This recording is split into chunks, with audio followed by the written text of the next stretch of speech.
Good afternoon everyone. Two dimensional motion में अभी भी पढ़ा रहा हूँ। टू डायमेंशनल मोशन में आज मैं आपको पढ़ाने जा रहा हूँ सर्कुलर मोशन। ये जो सर्कुलर मोशन है वो जो आप स्कूल लेवल पे सर्कुलर मोशन पढ़ते हो उससे थोड़ा अलग है। स्कूल लेवल पे काइनेमेटिक्स पार्ट में सर्कुलर मोशन लोग नहीं पढ़ाते, लेकिन ये सर्कुलर मोशन की काइनेमेटिक्स है। इसमें मैं आपको पोजीशन, वेलोसिटी, एक्सेलरेशन के बारे में बताऊंगा, लेकिन फोर्स को इन्वॉल्व नहीं करूंगा। ये प्योरली काइनेमेटिक्स है सर्कुलर मोशन। फिर आपसे कुछ और भी डिस्कशन करना है बच्चों। कुछ बच्चे मुझसे चैट करते हैं, वो कहते हैं सर वीडियो लेक्चर में क्लासरूम का फील नहीं आता। मेरा ये कहना है कि बहुत सारे बच्चों को जो इंट्रोवर्टेड टाइप के होते हैं, सीरियस होते हैं, उनको क्लासरूम की फीलिंग की ज़रूरत नहीं होती। वो 45 मिनट्स या 1 आवर का जो क्लास है वो बिल्कुल कंसंट्रेट होकर आसानी से पढ़ लेते हैं। उनको क्लासरूम के फील होने की कोई ज़रूरत नहीं होती। बट मेजॉरिटी ऑफ स्टूडेंट्स को क्लासरूम की फीलिंग आनी ज़रूरी होती है। तो उसके लिए मैं एक सजेशन देना चाहता हूँ। आप 3-4 फ्रेंड कंट्रीब्यूट करके किसी एक के घर में एक बड़े स्क्रीन की स्मार्ट टीवी लगा लो और हाई स्पीड इंटरनेट लगवा लो और उस पर वीडियो लेक्चर चारों पांचों लोग एक साथ बैठकर देखो। ऑब्वियसली आपको क्लासरूम का फील आना शुरू हो जाएगा। जब कभी आपको ज़्यादा इन्जॉयमेंट करने का मूड करे तो वीडियो को पॉज कर दो। ये लाइव क्लास तो है नहीं। वीडियो को पॉज पे लगाओ, डांस करो, गाने गाओ, जोक सुनाओ एक दूसरे को, और अपने मनपसंद जो डिशेज़ हैं उसको ऑर्डर करो। पिज़्ज़ा, बर्गर कुछ ऑर्डर करो, जोमेटो स्विगी से मंगा कर खाओ और रिलैक्स हो लो। धूम धड़ाका करो। रिलैक्स होने के बाद फिर से वीडियो स्टार्ट कर लो, फिर से आगे पढ़ो। इस तरह से आप अलग अलग टाइम इंटरवल में पॉज करके और इन्जॉयमेंट करके इस पूरे वीडियो लेक्चर को अच्छे से समझ सकते हो। तो जिन स्टूडेंट्स को क्लासरूम का फील चाहिए उसके लिए बेस्ट सजेशन तो मेरे पास यही है। अब सवाल ये है कि मैं तो अब क्लासरूम में पढ़ा नहीं रहा, मेरी तरह बहुत सारे लोग अवॉइड कर रहे हैं।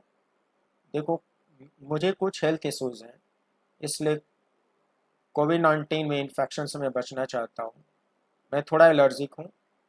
मे भी मेरे से दूसरों को एलर्जी हो सकती है या बच्चों से मुझे हो सकती है। मैं थोड़ा एलर्जिक हूँ। तो मेरी तरह बहुत सारे टीचर्स हेल्थ इश्यूज़ की वजह से लाइव ऑफलाइन क्लासरूम नहीं पढ़ाना चाहते। वो ऑनलाइन आ ही चुके हैं और मैं भी ऑनलाइन सर्विसेज अपनी देता रहूँगा। लेकिन अब ये आपकी दिक्कत है कि आपको क्लासरूम की फील नहीं आ रही है, तो मैंने एक छोटा सा सजेशन आपको देने की कोशिश करी। इस मेथड से आप क्लासरूम का फील ले सकते हो।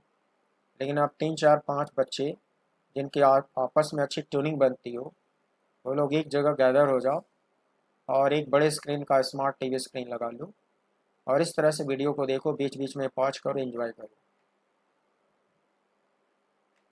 तो मैं आज सर्कुलर मोशन की काइनेमेटिक्स आपको पढ़ाने जा रहा हूँ। नो डाउट मैं ये जो पढ़ा रहा हूँ अपनी बुक के वॉल्यूम 2 से पढ़ा रहा हूँ और मैं डेरिवेशन ज़रूर पढ़ाना चाहूँगा, क्योंकि मेरे जो लेक्चर का मकसद है वो सिर्फ जेई मेन और नीट यूजी नहीं है। मैं चाहता हूँ कि इस वीडियो से वो लोग भी बेनिफिटेड हों जो जेई एडवांस के लिए सीरियस है। इनफैक्ट जेई एडवांस के लिए जो कंटेंट होता है वो सचमुच का डिफ़िकल्ट होता है। वो बीटेक लेवल का होता है। 60-70% कंटेंट तो सचमुच बीटेक लेवल का होता है और उसी पार्ट को पढ़ाने के लिए बड़ी बड़ी कोचिंग वाले आपसे ऊंची ऊंची फीसें लेते हैं। कोई 50,000 लेता, कोई 60-70 हज़ार, कोई 1 लाख। वो लोग जो फीस चार्ज करते हैं वो जेई एडवांस का जो टफ कंटेंट है उसको पढ़ाने के लिए ऐसा करते हैं। लेकिन मैं चाहता हूँ कि हमारे इंडिया के बच्चे कुछ फ्री ऑफ कॉस्ट भी पढ़ लें, इसलिए मैं अपनी जो क्वालिटी है मेंटेन रखना चाहता हूँ। तो बच्चों, मेरा मकसद है कि मैं जो पढ़ाता हूँ इससे उन बच्चों को भी फ़ायदा मिले जो जेई एडवांस की प्रिपरेशन कर रहे हैं और जो 1 लाख 1.5 लाख फीस नहीं दे सकते। अब देखो, जो कॉर्पोरेट टाइप की कोचिंग है, जो टेलीविज़न पे एडवर्टीजमेंट देते हैं डेली, वो करोड़ों रुपए बैंक से लोन लेकर खर्चे करते हैं। वो सारे पैसे वो आप ही से वसूलते हैं, इसलिए वो लोग अपनी कोई भी फैसिलिटी आपको जेई एडवांस के देंगे तो कोई 50,000 ले रहा है, कोई 70,000, कोई 1 लाख, कोई 1.5 लाख, ऐसे फीस वो ले रहा है। लेकिन एक तो कोरोना में बहुत सारे लोग गरीब हो गए। कोरोना की जो क्राइसिस चल रही है, बहुत सारे लोगों की सैलरी कम हो गई है, बहुत सारे लोगों का बिजनेस बंद हो गया है या बिजनेस में इनकम रिड्यूस हो गई है, बहुत सारे लोगों की नौकरी चली गई है। तो उन सब गार्जियंस के जो बच्चे हैं उन पे पेइंग कैपेसिटी का बहुत बुरा इफेक्ट आया है। तो आखिर उन बच्चों का क्या होगा? इंटेलिजेंट तो है मगर गार्डेंस नहीं है। मैं चाह रहा हूँ कि मेरे गार्डन से वो मेहनती बच्चे, वो गंभीर बच्चे, वो इंटेलिजेंट बच्चे फ़ायदा उठाएं और अच्छा रिजल्ट देने की कोशिश करें। यही मेरी सोच है। लेकिन मैं चाहूँगा कि चूँकि मैं किताबें लिखा हूँ तो 100% बेनिफिट के लिए मैं ज़रूर चाहूँगा कि मेरी कुछ बुक्स तो आप परचेज कर ही लो। अब मैं चैप्टर वाइज इसीलिए लिख रहा हूँ कि हर चैप्टर की जो प्राइस हो थोड़ी कम आए, और वो आपको जो चैप्टर पसंद हो, जिसके लिए आपको लगे कि एक बुक होती तो ज़्यादा अच्छा होता है, तो जिस चैप्टर की बुक आपको पसंद आए या ज़रूरी हो, सिर्फ उसी चैप्टर की बुक आप खरीद सकती हो। अच्छा, मैं दो फॉर्मेट यूज कर रहा हूँ, ई बुक का फॉर्मेट है और पेपर बैग का फॉर्मेट है। पेपर बैग कॉस्टली पड़ता है क्योंकि वो प्रिंटिंग कॉस्ट उसकी आती है, तो प्रेस वाले चार्ज तो करेंगे ही। और ई बुक क्या है, डाउनलोड हो जाएगी आपके मोबाइल में, आपके लैपटॉप में, और डाउनलोडेड ई बुक से भी आप पढ़ सकते हो। उसको सब्सक्राइब करोगे तो और सस्ता पड़ेगा। तो वो सारी चीज़ें हमने डिटेल दे रखी हैं अपने वेबसाइट पे। तो जिसका जैसा बजट है, लो बजट है तो मेरी ई बुक सब्सक्राइब कर लो। थोड़ा बजट ज़्यादा है तो प्रिंट बुक या पेपर बैग ऑर्डर करके अपने घर पे मंगा लो। और बुक रहेगी तो मेरा वीडियो लेक्चर आपको बेहतर रिवाइज करने में फ़ायदा होगा। तो कुछ थोड़े बहुत पैसे खर्च करके मैं काम चला सकती हो। बाकी मैं अपनी बुक का जो इम्पोर्टेंट पोर्शन है, जो टफेस्ट पोर्शन है, उसको तो मैं ठीक से एक्सप्लेन कर ही रहा हूँ। फिर एडिशनल बेनिफिट ये है कि अगर आपको कोई पर्सनल डाउट मुझसे डिस्कस करना है, पर्सनल डाउट फिजिक्स से रिलेटेड कहीं का भी हो सकता है, किसी भी बुक का हो सकता है, कोई ज़रूर नहीं कि वो मेरी बुक का हो। तो बच्चों, पर्सनल डाउट के लिए आप क्या कर सकते हो, व्हाट्सएप कर सकते हो। स्क्रीनशॉट लेकर या फ़ोटो खींचकर अपने डाउट को व्हाट्सएप करो मेरे व्हाट्सएप पे, और उसको मैं सॉल्व करके क्या 2 दिन में रिप्लाई दे दूँगा। और ज़रूरी हुआ तो मैं आपको वीडियो कॉल भी कर लूँगा।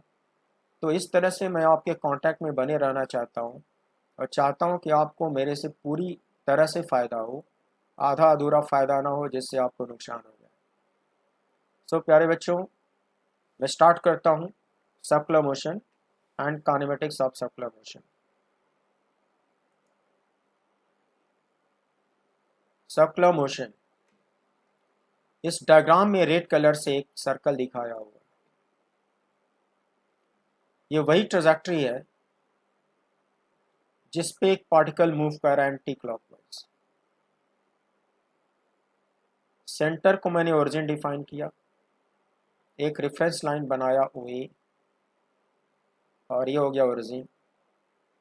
एंगुलर स्पीड ओमेगा या angular velocity omega, anti clockwise दिखाया हुआ, ये वेक्टर क्वांटिटी है, और एक पार्टिकल ऐसे ऐसे घूमता जा रहा है। इस फिगर में मैं वेलोसिटी डायग्राम एक्सप्लेन करना चाहता हूँ। At a certain moment of time particle point P पे पहुंच चुका है। पॉइंट पी के polar coordinates R comma theta है।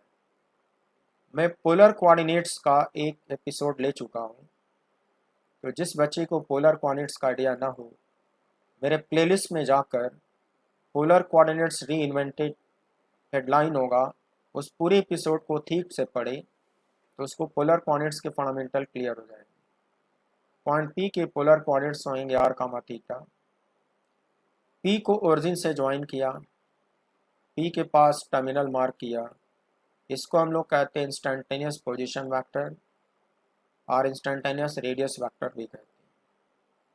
ये इंस्टेंटेनियस पोजीशन वेक्टर इस रेफरेंस लाइन से, ये एक स्टेशनरी लाइन होती है, एंटी क्लॉकवाइज सेंस में रेडियन में थीटा एंगल फॉर्म कर रहा है।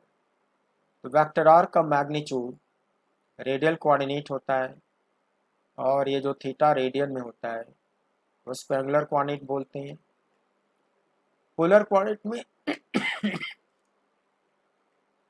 बच्चों, पोलर कोऑर्डिनेट सिस्टम में दो यूनिट वेक्टर होते हैं जो मैं ऑलरेडी एक्सप्लेन किया हूँ।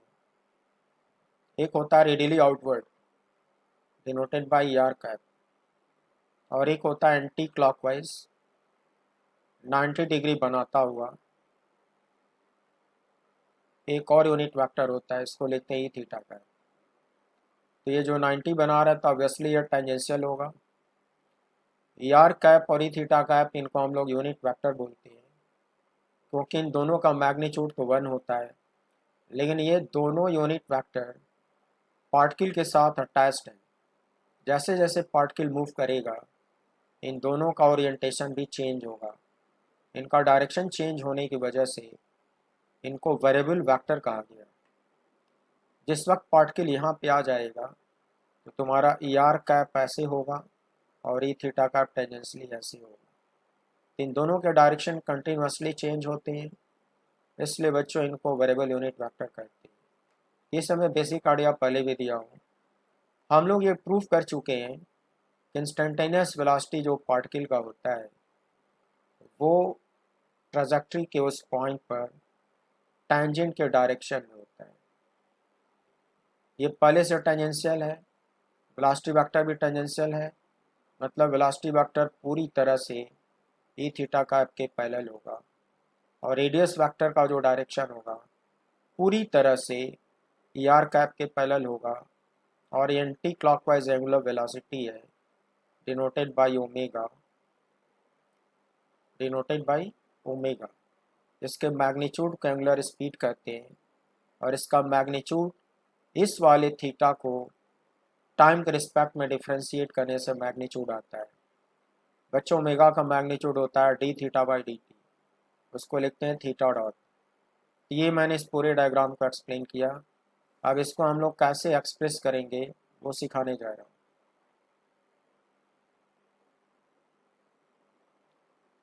Here ER cap is radial unit vector, E theta cap is angular unit vector. These are variable due to continuous change in their direction, but their magnitude is unity. इतना मैं आपको समझा दिया हूँ। बच्चों, मैं अपने बुक से पढ़ा रहा हूँ काइनेमेटिक्स वॉल्यूम 2, इसको याद रखना। ऑर्डर करना होगा तो फिर इसी बुक को ऑर्डर करना, वहीं पे डेरिवेशन मिलेगा। इसके वॉल्यूम 1 में डेरिवेशन नहीं मिलेगा, सिर्फ फार्मूले मिलेंगे। जिसको फार्मूले पढ़ने का शौक है वो वॉल्यूम 1 से काम चला ले, जो डेरिवेशन एंजॉय करते हैं वो वॉल्यूम 2 ऑर्डर कर ले। प्यारे बच्चों, ये जो 3 फार्मूले हैं पोलर कोऑर्डिनेट सिस्टम में, instantaneous position vector, instantaneous velocity vector, instantaneous acceleration vector, इन तीनों का डेरिवेशन में पहले ही दे चुका हूँ। जब मैं पोलर कोऑर्डिनेट्स री एपिसोड डिलीवर किया था तो इसमें इन तीनों का डेरिवेशन में दे चुका हूँ। तो जो बच्चे नहीं पढ़े हैं उसको रिवाइज कर ले और ये 3 फार्मूले अपडेट कर ले। अब मैं समझाना चाहता हूँ कि इन 3 फार्मूले का यहाँ इस्तेमाल क्या है। बच्चों, हम लोग जानते हैं during the circular motion radius vector का मैग्नीट्यूड हमेशा कांस्टेंट होगा, रेडियस तो कांस्टेंट ही होगा। तो D R by D T, जिसको आर डॉट लिखते हैं, ऑब्वियसली वो 0 होगा। जब ये हमेशा 0 होगा तो उसका second derivative d two r by D T two, I mean r double dot a भी 0 होना चाहिए। ये जो 3 फार्मूले हैं उसमें मैं आर डॉट को 0 लिखूँगा, आर डबल डॉट को 0 लिखूँगा, और ये फार्मूले कैसे कन्वर्ट होंगे। ये इंस्टेंटेनियस पोजीशन वेक्टर का फार्मूला है, रिपीट कर डाला। बच्चों, इसमें कुछ भी 0 नहीं होगा।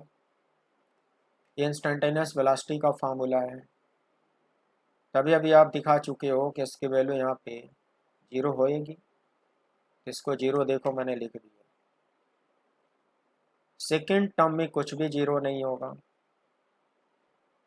इसको रिपीट कर डाला। ये पूरी तरह से 0 हो गया, इसको इग्नोर कर दो। केवल इतना बचा।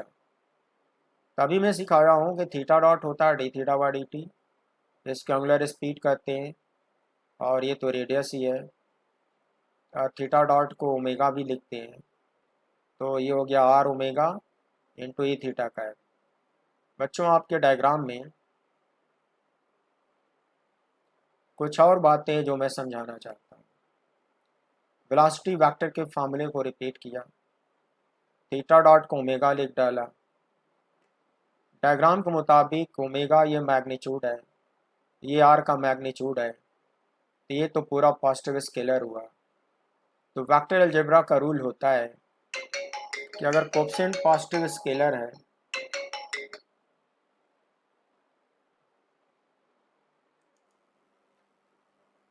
बच्चों, वेक्टर का रूल होता है कि अगर कोएफिशिएंट पॉजिटिव स्केलर है तो ये दोनों वेक्टर आपस में पैरेलल होते हैं। आई मीन टू से v vector will be parallel to E theta का, और वो डायग्राम में पहले से दिख रहा है। डायग्राम में पहले से दिख रहा है कि थीटा का टेंजेंशियल है, और ये तो टेंजेंशियल होता ही है, ये दोनों आपस में पैरेलल जरूर होंगे। और वेक्टर का रूल भी कहता है कि इनको पैरेलल होना ही चाहिए। ये दोनों पैरेलल, एक बार डायग्राम फिर से देखो। एंटी क्लॉकवाइज 90 डिग्री पर ई थीटा कैप का डायरेक्शन डिफाइंड है, और सर्कल के लिए टेंजेंशियल है, और वेलोसिटी वेक्टर टेंजेंशियल होता ही है, तो ऑब्वियसली ये दोनों आपस में पैरेलल है। तो डायग्राम को ये जस्टिफाई करता है, ये दोनों आपस में पैरेलल है, इसलिए वेक्टर आर के एक्सप्रेशन में इसके मैग्नीट्यूड को ई आर कैप से मल्टीप्लाई किया हुआ है। तो ये रिलेट आप कर सकते हो, कोई बहुत डिफिकल्ट नहीं है। अगर मैं इसका मॉड ले लूँ, ई थीटा कैप का मॉड 1 होएगा, बचेगा आर ओमेगा। इसका मॉड ले लूँ तो बिना एरो का वो वी हुआ। So v equals are omega. आप स्कूल लेवल पे पढ़ते हो कि सर्कुलर मोशन में जो लीनियर स्पीड होती है वो रेडियस इंटू एंगुलर स्पीड के बराबर होती है। देखो ये भी फार्मूला बन गया। अब बच्चों मैं आपको बताना चाहता हूँ कि v को लिखते हैं omega cross r. Linear velocity circular motion में omega vector cross r vector के बराबर होता है। ये आर क्रॉस ओमेगा उल्टा नहीं लिख सकते तुम, नहीं तो डायरेक्शन गलत आएगा। ओमेगा क्रॉस आर लिखोगे तो जो direction right hand thumb rule से इसका मिलेगा वही डायरेक्शन इसका मिलेगा, और दोनों आपस में पैरेलल हो जाएंगे और सेटिस्फाई होगा। बेटा ओमेगा वेक्टर का direction right hand thumb rule से कैसे निकलता है ये मैं आपको सिखाना चाहता हूँ। ये ओमेगा तुम्हारे इस फिगर में देखो, मैग्नीट्यूड तो इक्वल होगा। जब इसका मॉड लोगे तो क्रॉस का मॉड कैसे निकालते हो बच्चों? Mod of omega mod of r into sine of theta. तुम्हें पता है इन दोनों के बीच थीटा 90 होगा, क्योंकि ये नॉर्मली आउटवर्ड होगा, पेपर के प्लेन पर ही आउटवर्ड होगा, ये पेपर के प्लेन में होगा, तो दोनों परपेंडिकुलर हुए तो साइन 90 जीरो, साइन 90 1 हुआ। इसका मैग्नीट्यूड निकालोगे तो आर इंटू ओमेगा आएगा, और इसका मैग्नीट्यूड निकालो तो वी आएगा। तो मॉड लेने से तो ये रिपीट हो जाएगा। अब डायरेक्शन कैसे सेटिस्फाई होगा वो देख लो। ओमेगा का डायरेक्शन निकालना सिखा रहा हूँ तुमको। जिस सेंस में तुम्हारा पार्टिकल घूमता है, ये पार्टिकल एंटी क्लॉकवाइज घूम रहा है, तो sense of rotation omega vector का एंटी क्लॉकवाइज होगा। अब क्या करो, राइट हैंड की जो 4 फिंगर्स हैं थंब को छोड़ के, उनको इस तरह से एंटी क्लॉकवाइज सेट करो, तो जो थंब का डायरेक्शन है वो ओमेगा का डायरेक्शन बताएगा। देखो मैं तुमको विजुलाइज कराने की कोशिश कर रहा हूँ। कैसे विजुलाइज करोगे? मान लो ये कोई प्लेन है, देखो, और ये तुम्हारा एंटी क्लॉकवाइज ओमेगा ऐसे दिख रहा है, एंटी क्लॉकवाइज इसी प्लेन में ऐसे एंटी क्लॉकवाइज ओमेगा। ये तुम्हारा राइट हैंड है, ऐसे ले लो। इसकी जो 4 उंगलियां हैं उसको एंटी क्लॉकवाइज ओमेगा पे ले जाके ऐसे सेट कर दो। देखो मैंने चारों उंगलियों को एंटी क्लॉकवाइज ओमेगा में ले जाके सेट कर दिया। ये जो नाखून है ना, नेल्स, इनको एरो बना दो, और मान लो कि ये जिस तरह से मुड़े हुए हैं ये एंटी क्लॉकवाइज सेंस में मुड़े हुए हैं, तो बच्चों ये जो थंब का डायरेक्शन होगा, थंब देखो, थंब नॉर्मली आउटवर्ड दिख रहा होगा बच्चों, ये जो थंब का डायरेक्शन होगा, थंब का डायरेक्शन ये ओमेगा का डायरेक्शन बताएगा। ऑब्वियसली ये जो थंब है तुम्हारे इस वाले प्लेन पर किधर है, परपेंडिकुलरली आउटवर्ड। तो अगर ओमेगा किसी पेपर के प्लेन में इस तरह से एंटी क्लॉकवाइज है तो राइट हैंड थंब रूल से उसका डायरेक्शन पेपर पे परपेंडिकुलरली आउटवर्ड होगा बच्चों। तो ओमेगा आपके पेपर के प्लेन पे सचमुच का आउटवर्ड होगा, ये आप रियलाइज करो। अब आगे देखो, तो अब समझ लो ये ओमेगा आउटवर्ड हो गया। आउटवर्ड वेक्टर को डॉट से दिखाते हो, मान लो ये जो डॉट है, ये जो ब्लैक डॉट है, ये आउटवर्ड ओमेगा का डायरेक्शन है, और ये हो गया तुम्हारा आर वेक्टर। तुमको ओमेगा क्रॉस आर का डायरेक्शन चाहिए, वेक्टर आर को आगे शिफ्ट कर दो, वेक्टर आर को शिफ्ट करके यहाँ पे ला दो, सो दैट उसका जो इनिशियल है वहाँ पे चला है। ये वेक्टर आर हो गया और ये डॉट आउटवर्ड आपका ओमेगा हो गया। अब omega cross r right hand screw rule से निकाल लो, ओमेगा से लेकर आर तक स्क्रू टाइट करो, ओमेगा से आर तक 90 डिग्री घूमता हुआ स्क्रू टाइट करो, तुम्हारा स्क्रू इसी डायरेक्शन में आगे बढ़ेगा, इसी डायरेक्शन में स्क्रू आगे बढ़ेगा।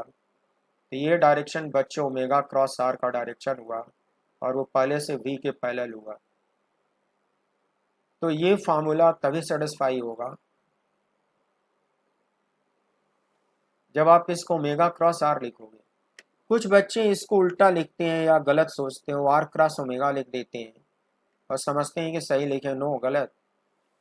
वी को जब भी एक्सप्लेन करना हुआ डायरेक्शन सही तभी मिलता है जब आप इसको ओमेगा क्रॉस आर लिखते हो, इसको उल्टा तुम नहीं लिख सकते। तो ये वेक्टर प्रेजेंटेशन हो गया, angular velocity, radius vector, linear velocity का ये वेक्टर रिप्रेजेंटेशन हो गया, and this is according to right hand thumb rule. Omega vector is normally outward to the plane of पे, जो मैंने आपको समझाने की कोशिश करी। तो प्यारे बच्चों, मैंने अभी तक आपको क्या क्या बताया। सर्कुलर मोशन में रेडियस वेक्टर को लिखना सिखाया, पहले भी दिखा चुका हूँ पोलर कोऑर्डिनेट में। वेलोसिटी वेक्टर में क्वांटिटीज पुट करके यहाँ तक पहुँचाया, तो ये फार्मूला वेलोसिटी वेक्टर का हुआ और ये उसका मैग्नीट्यूड हुआ। अब मैं आपको एक्सेलरेशन समझाने जा रहा हूँ। पोलर कोऑर्डिनेट्स में इस फार्मूले का डेरिवेशन में दे चुका हूँ।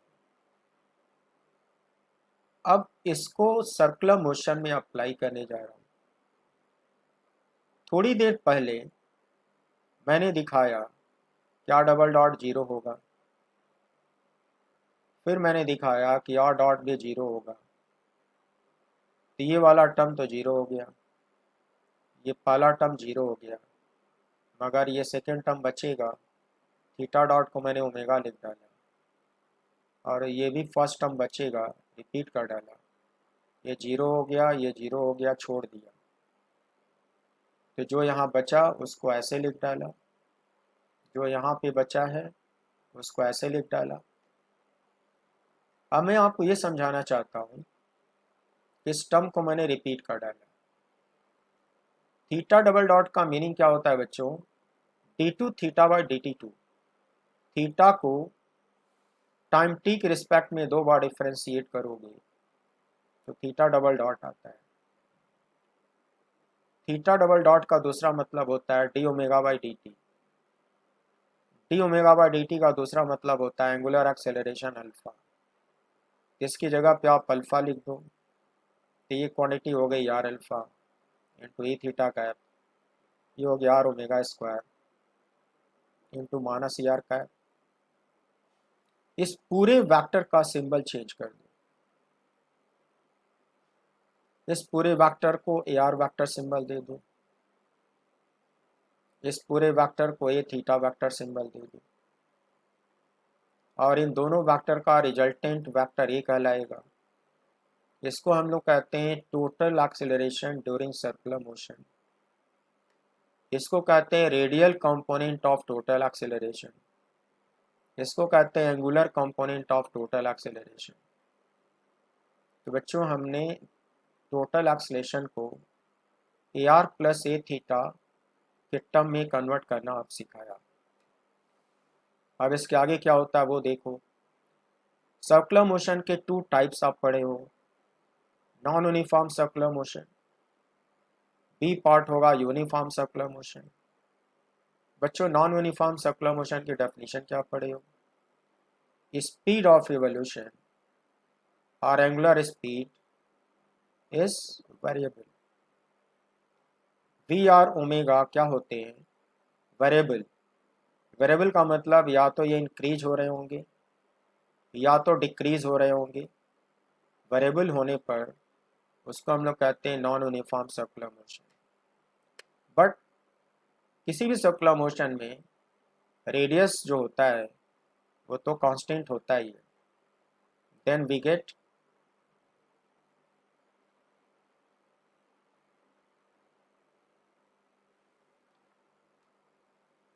रेडियस तो कांस्टेंट होगा बच्चों।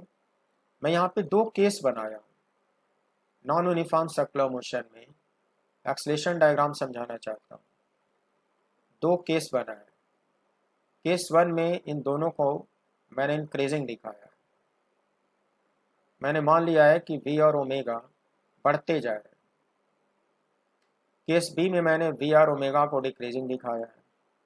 वेरिएबल का 2 ही मतलब हुआ बच्चों कि या तो ये स्पीड घटेगा या तो स्पीड बढ़ेगा।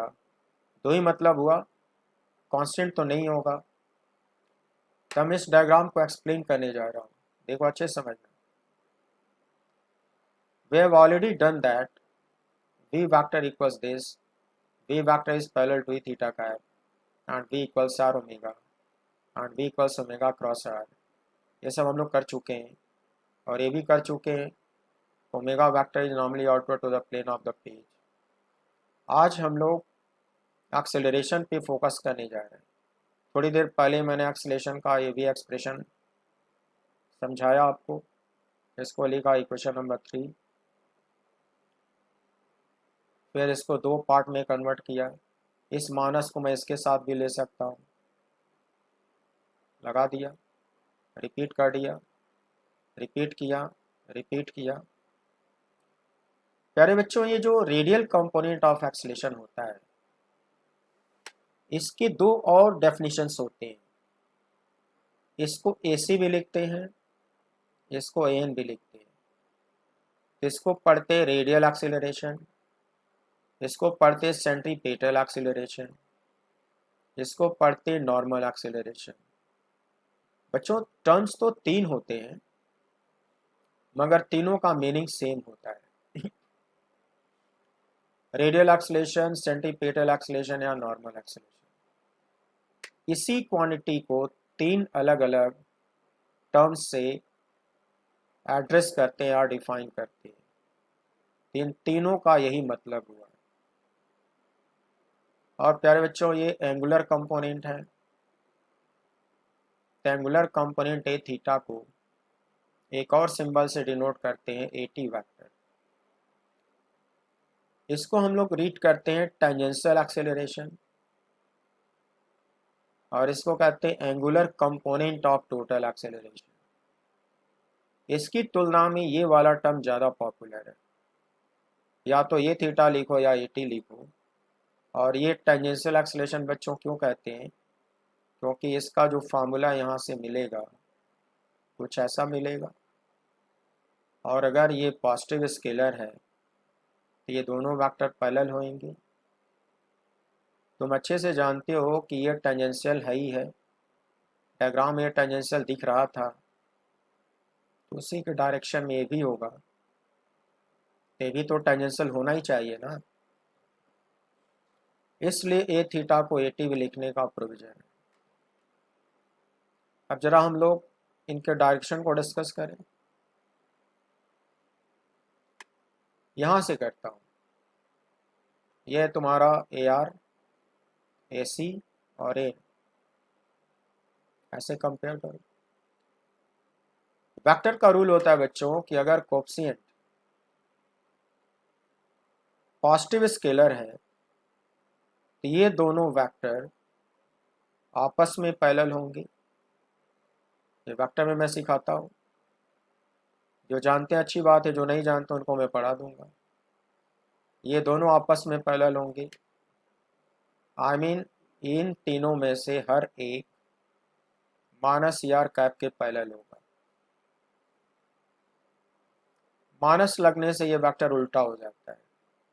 ये माइनस ना होता तो आर कैप रेडियली आउटवर्ड था, माइनस लग गया ये पूरा वेक्टर रेडियली इनवर्ट्स हो जाएगा। रेडियली इनवर्ट्स का मतलब टुवर्ड्स सेंटर हो जाएगा। कहते हैं कि ये जो तीन अलग अलग एक्सप्रेशन दिखाए हो वो इसके पैरेलल होंगे, मतलब ये तीनों रेडियली इनवर्ट्स होंगे, टुवर्ड्स सेंटर होंगे। या फिर मैं ये कह सकता हूँ इस माइनस की वजह से ये आपस में अपोजिट होंगे, ये भी आपस में अपोजिट होंगे और ये भी आपस में अपोजिट होंगे। तो शॉर्ट में ऐसे लिख सकता हूँ कि इन तीनों को इक्वल लिख दिया,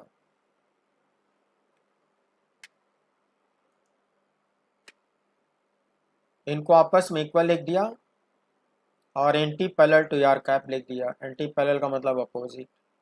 ये तो रेडियली आउटवर्ड डायग्राम में दिखाया हूँ, तो ये तीनों किधर हो जाएंगे, रेडियली इनवर्ट्स। रेडियली इनवर्ट्स का मतलब these three quantities will be directed towards the center of the circle. इनका डायरेक्शन हमेशा towards the centre of the circle होगा। Towards the centre of the circle होगा हमेशा बच्चों, इसीलिए इसको कहते हैं नॉर्मल एक्सेलरेशन, क्योंकि जो रेडियस होता है वो टेंजेंट पे नॉर्मल होता है। या इनको कहते हैं सेंट्रीपेटल एक्सेलरेशन।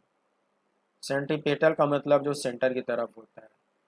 या इसको कहते हैं रेडियल एक्सेलरेशन, जो रेडियस के पैरेलल होता है। इन तीनों का एक ही मतलब होता है और ये तीनों ऑलवेज डायरेक्टेड टुवर्ड्स सेंटर होते हैं। बच्चों देखो कितना स्मार्ट मेथड से तुमको डेरिवेशन सिखाया जा रहा है। तो मैंने इन तीनों एक्सप्रेशन का डायरेक्शन समझा दिया और इनका मैग्नीट्यूड यहाँ से निकालोगे तो इसका मैग्नीट्यूड तो 1 हो जाएगा, बचेगा क्या, R omega square. Magnitude R omega square आप स्कूल लेवल पे रटे होगे और डायरेक्शन मैंने आपको इन तीनों का समझा दिया। अब आगे देखो, अल्फा को लिखते हैं थीटा डबल डॉट, अदरवाइज इसको लिखते हैं ओमेगा डॉट सिंगल डॉट। इसको कहते हैं D omega by D T, इसको कहते हैं D two theta by D T two, और इसको कहा गया एंगुलर एक्सेलरेशन। बच्चों अभी ऊपर समझाया हूँ ये तीनों एक ही चीज़ होता है, इन तीनों का मैग्नीट्यूड इक्वल होगा and that will be R omega square. ऊपर आप फार्मूला बनाए थे v इक्वल्स आर ओमेगा। बच्चों ओमेगा को v बाई आर लिख दो, v बाई आर लिख के स्क्वायर कर दो, कैंसिल आउट हो के इतना बचेगा। तो v स्क्वायर बाई आर या फिर आर ओमेगा स्क्वायर। ये दो फार्मूले किसके बने, इन तीनों के बने। ये तीनों कौन कौन है, ये वाला रेडियल है, ये वाला सेंट्रीपेटल है और ये वाला नॉर्मल है। तीन टर्म है मगर मीनिंग सेम है और ये उसका मैग्नीट्यूड है और इन तीनों का डायरेक्शन हमेशा टुवर्ड्स द सेंटर होता ही है। बच्चों में ए थीटा का मैग्नीट्यूड समझाने जा रहा हूँ। Equals modulus of 80, that should be R alpha, क्योंकि मॉड लेते वक्त टी थीटा कैप का मॉड 1 हो जाएगा, बचेगा आर अल्फा। अल्फा को लिख दिया D omega by D T. बच्चों डिफरेंशियल का रूल होता है कि कांस्टेंट क्वांटिटी डिफरेंशियल के बाहर निकल आती है। जिस रूल से डिफरेंशियल के बाहर निकल आती है उसी रूल से ज़रूरत पड़ने पर वो कांस्टेंट क्वांटिटी डिफरेंशियल के अंदर भी ले जाई जा सकती है। तुम्हें पता है कि सर्कुलर मोशन में रेडियस का मैग्नीट्यूड कांस्टेंट होता है, कि डिफरेंशियल के अंदर मैं ले जा सकता हूँ और अंदर ले जाऊंगा तो यहाँ पे आर ओमेगा होगा। देखो, और तुम जानते हो कि इसको लीनियर स्पीड v कहते हैं। यहाँ मैंने v लिख डाला। टाइम डेरिवेटिव ऑफ स्पीड बच्चों इसको वेलोसिटी मत कहना, क्योंकि ये मैग्नीट्यूड है और ये स्पीड है।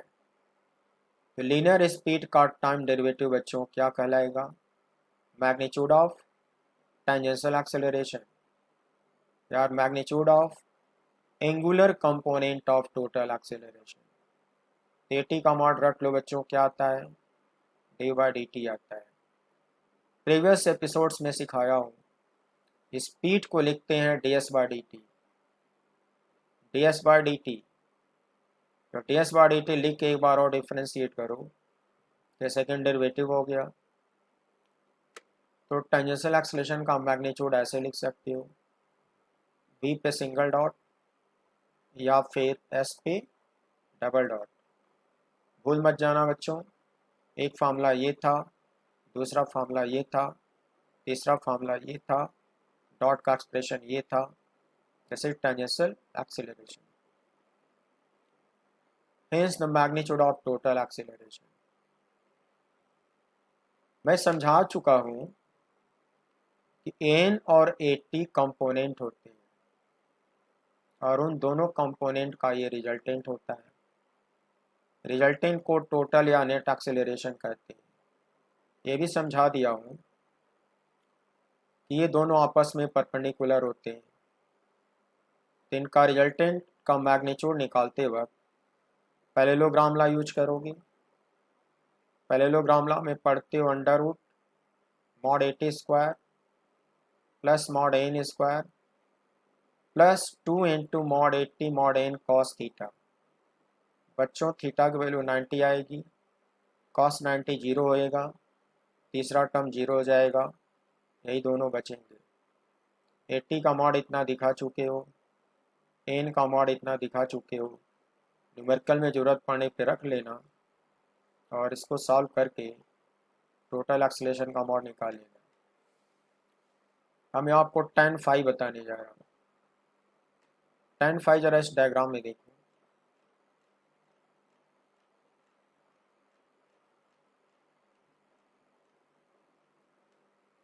बच्चों टोटल, अभी मैं इसको फिर से समझाऊंगा। टोटल एक्सेलरेशन वेलोसिटी के डायरेक्शन से फाई एंगल बना रहा है। तो अगर यहाँ से tan फाई लेना चाहोगे तो आएगा हाइट अपॉन बेस। हाइट वही होगा जो एन का मैग्नीट्यूड होगा, बेस वही होगा जो 80 का मैग्नीट्यूड होगा। तो tan फाई की ये वैल्यू मैं यहाँ पे पुट करने जा रहा हूँ।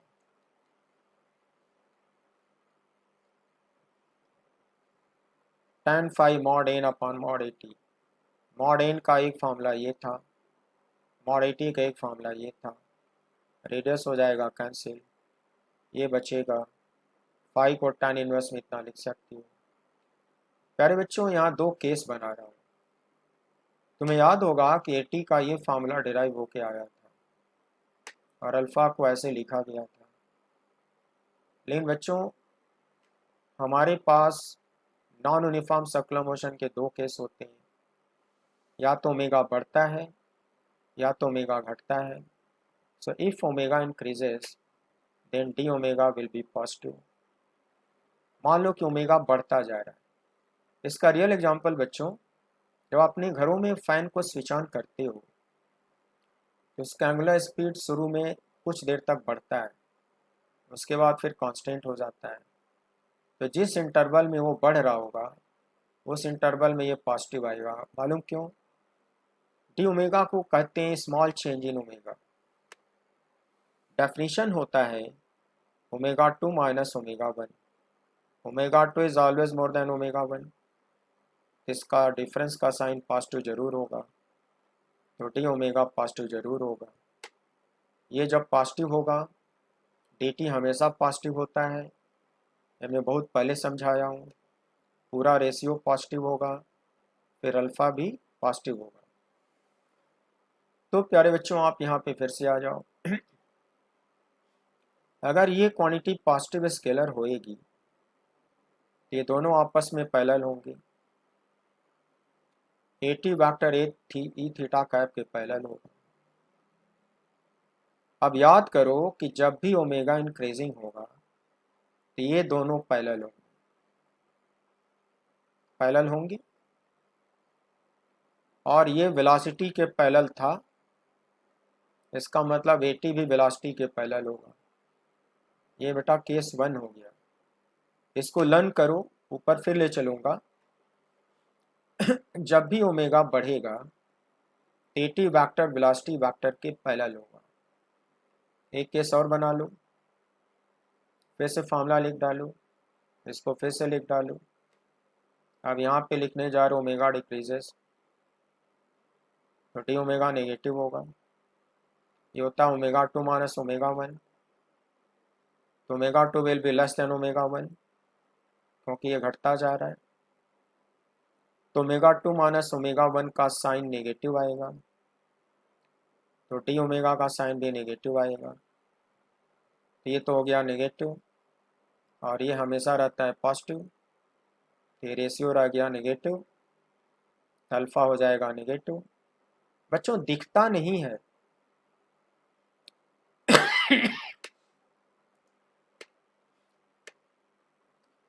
ये नेगेटिव दिखता नहीं है, मगर ये सचमुच का नेगेटिव है, क्योंकि ये पूरी क्वांटिटी नेगेटिव है। मैथ की थ्योरी कहती है कि जब दो क्वांटिटी इक्वल लिखे होते हैं और राइट हैंड साइड नेगेटिव होगा, तो लेफ्ट हैंड साइड जरूर नेगेटिव होगा। तो न्यूमेरिकल सॉल्व करते वक्त जब इसकी वैल्यू डिराइव करोगे, ये सचमुच ये नेगेटिव साइन में आएगा। अल्फा एक नेगेटिव क्वांटिटी हो गया, आर अल्फा नेगेटिव हो गया। तो वेक्टर की थ्योरी है कि अगर कोफिशिएंट नेगेटिव स्केलर है, तो ये दो वेक्टर एंटी पैरेलल होते हैं। I mean AT vector will be anti parallel to E theta का, मगर ये तो वेलोसिटी के डायरेक्शन में होता है। Then AT vector will be anti parallel to linear velocity vector. तुम बच्चों लर्न करो कि जब भी ओमेगा डिक्रीजिंग होगा, AT और लीनियर वेलोसिटी अपोजिट हुआ करेंगे। जब भी ओमेगा इंक्रीजिंग होगा, AT और लीनियर वेलोसिटी पैरेलल हुआ करेंगे। ये देखो डायग्राम में आ जाओ।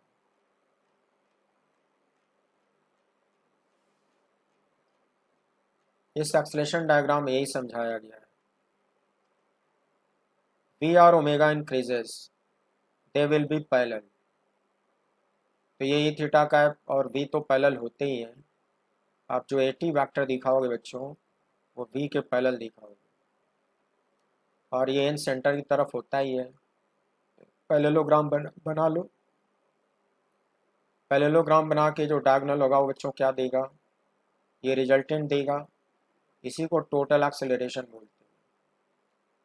तो टोटल एक्सेलरेशन का मॉड निकलवा चुका हूँ, tan फाई का फॉर्मूला सिखा चुका हूँ।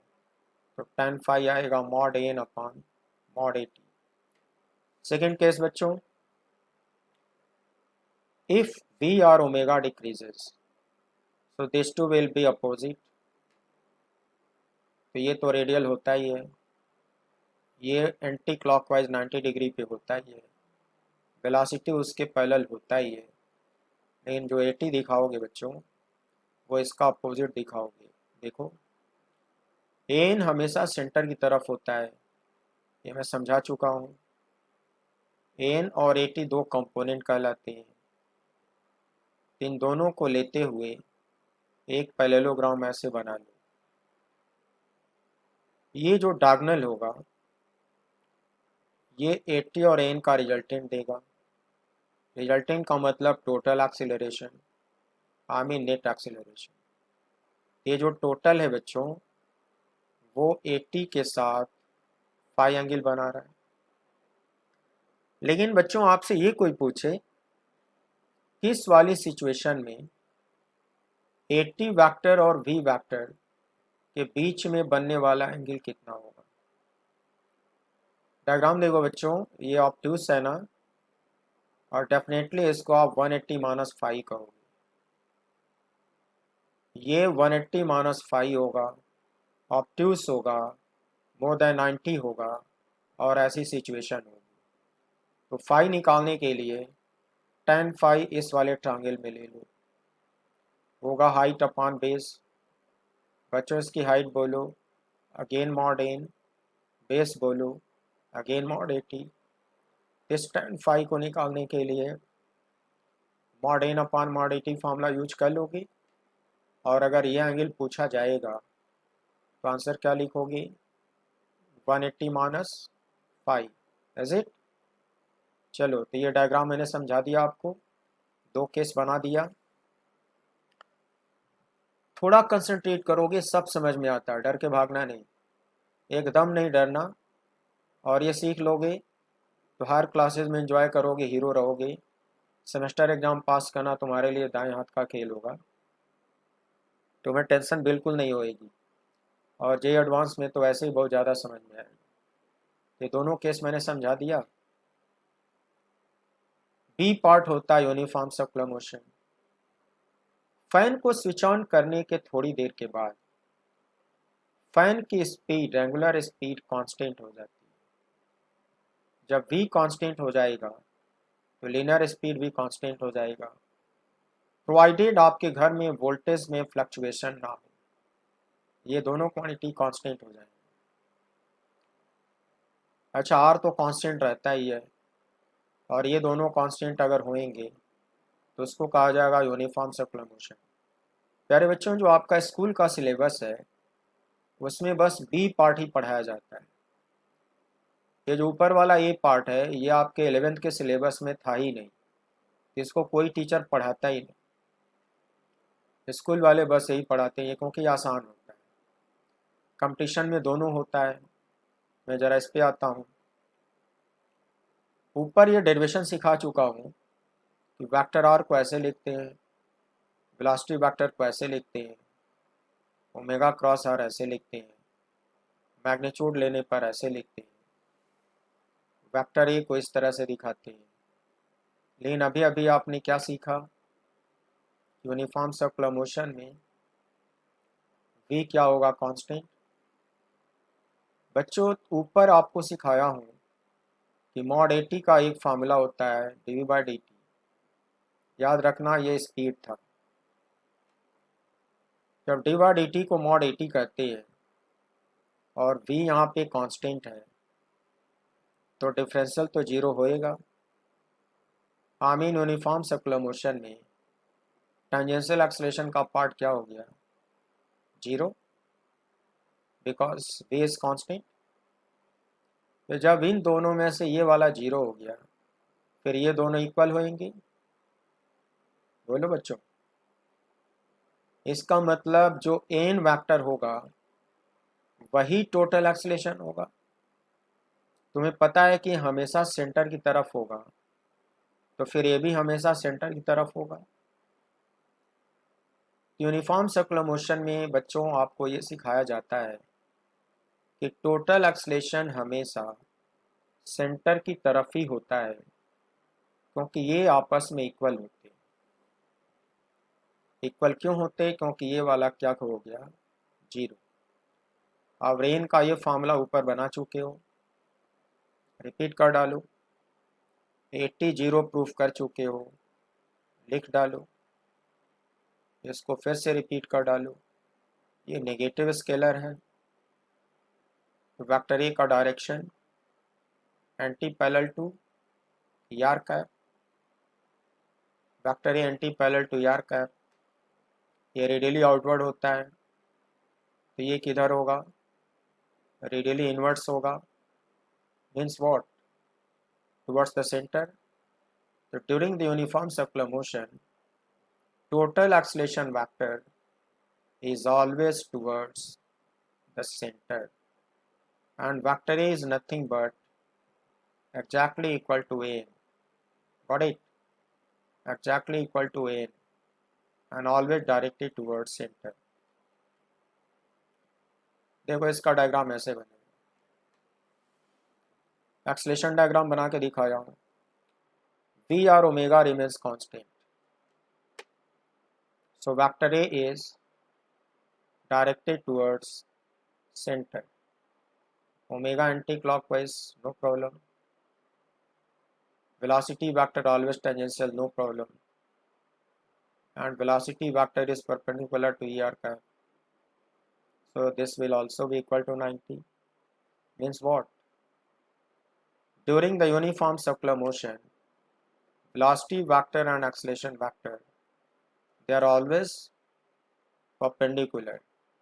बच्चों ये याद रखना, ये फिजिक्स में कई बार इस्तेमाल होगा।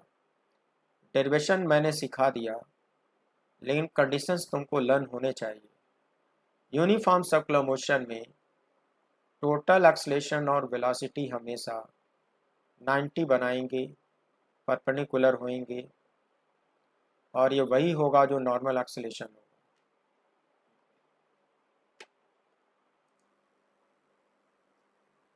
अभी अभी आप प्रूफ करे हो कि ये दोनों इक्वल होते हैं, तो इनके मैग्नीट्यूड भी इक्वल होंगे, और पहले से आपको बताया जा चुका है कि ये तीनों सेम होते हैं। इन तीनों का मैग्नीट्यूड भी इक्वल होगा और वो वेक्टर ए के मॉड के बराबर होगा। और एन, AC और AR का ये फॉर्मूला आपको सिखाया जा चुका है। इसका मतलब during the uniform circular motion magnitude of total acceleration will be r omega square as well as v square by r. This is called your total acceleration which is directed towards the center। इसको आप मत भूलना। ये तो मैंने सारे derivation आपको बता दिए। बच्चों, मैंने आपके साथ काफ़ी मेहनत करी, मैं भी कुछ लोगों को उलझने हो रही होंगी। मैं बार बार अपील करता हूँ, रिक्वेस्ट करता हूँ कि फिजिक्स सचमुच टफ होता है, लेकिन उसको समझने में मैथ हेल्प करेगा। अगर आप मैथमेटिकल पार्ट को काफ़ी कमांड कर लेते हो, ये सारी डेरिवेशन समझने में आपको कोई दिक्कत नहीं होगी। और डेरिवेशन समझने के बाद हर फार्मूले का लिमिटेशन आपको समझ में आता है। जब बड़े बड़े न्यूमेरिकल आप लगाओगे, फार्मूले का डेरिवेशन लिमिटेशन के साथ समझते रहोगे, तो उस न्यूमेरिकल की लैंग्वेज आपको बहुत तेज समझ में आएगी और प्रॉब्लम सॉल्विंग की आपकी स्पीड बढ़ जाएगी। बहुत सारे बच्चे मुझसे पूछते हैं कि सर जी ये बताओ, मुझे आता तो बहुत कुछ है मगर मेरी स्पीड बहुत स्लो है, इसलिए मेरा पेपर कंप्लीट नहीं होता, छूट जाता है। बच्चों, मैं कहना चाहता हूँ कि स्पीड बढ़ाने के लिए मार्केट में कोई टॉनिक नहीं मिलता, कोई मेडिसिन नहीं मिलती। स्पीड बढ़ाने के लिए सिर्फ प्रैक्टिस करना होता है। आप जितनी प्रॉब्लम्स की प्रैक्टिस करोगे, जितने डेरिवेशन की प्रैक्टिस करोगे, उतना ही कॉन्फिडेंस आएगा और आपकी स्पीड बढ़ जाएगी और आप विनर हो जाओगे, आप टॉपर हो जाओगे और लाइफ में बहुत अच्छा करोगे, बहुत अच्छा रिजल्ट दोगे। इसलिए मैं आपको काफ़ी डिटेल में सारे डेरिवेशन सिखा रहा हूँ। मे भी आप में से कुछ लोगों को डेरिवेशन ठीक नहीं लगता होगा, नहीं लगता होगा तो कोई बात नहीं। जो किताबें मैंने लिखी है उसमें से वॉल्यूम 1 आप परचेज कर लो। वॉल्यूम 1 में हमने या तो बहुत छोटे डेरिवेशन दिए हैं और बड़े डेरिवेशन तो हमने कर्टेल कर रखे हैं ताकि लोगों को उलझन ना हो। वहाँ से आप फार्मूले रट के और न्यूमेरिकल अटेम्प्ट करके अपना काम कर सकते हो, लेकिन रट के आप अच्छी रैंक नहीं ला पाओगे, ये तो मैं गारंटी दे सकता हूँ। फुल कमांड होगा तभी आपकी अच्छी रैंक आएगी, ये मैं बार बार कहता हूँ। और 30 सालों का मेरा एक्सपीरियंस है और अपना एक्सपीरियंस में अभी भी कायम हूँ, मैं गलत बिल्कुल नहीं बोल रहा हूँ। फार्मूले रट के तो कॉन्फिडेंस बिल्कुल नहीं आएगा। तो आज मैंने आपको सर्कुलर मोशन का टोटल कॉन्सेप्ट एक्सप्लेन किया, लेकिन अभी इसमें न्यूमेरिकल कराने बाकी हैं। तो अगले एपिसोड में मैं इसको अप्लाई करना सिखाता हूँ, इस पर ढेरों न्यूमेरिकल कराऊँगा। उस न्यूमेरिकल में कुछ लेवल 1 के होंगे, कुछ लेवल 2 के होंगे और कुछ लेवल 3 के होंगे। हर लेवल के न्यूमेरिकल में आपको सिखाऊंगा और आपके साथ मैं पूरी तरह से ट्रांसपेरेंट और ऑनेस्ट बना रहूँगा। आपके साथ कोई चीटिंग नहीं होगी। लेकिन अगर आप में जज्बा है हार्डवर्क करने का, तो आप मुझसे फ़ायदा ज़रूर उठाओगे। सो प्यारे बच्चों, thank you very much and good day.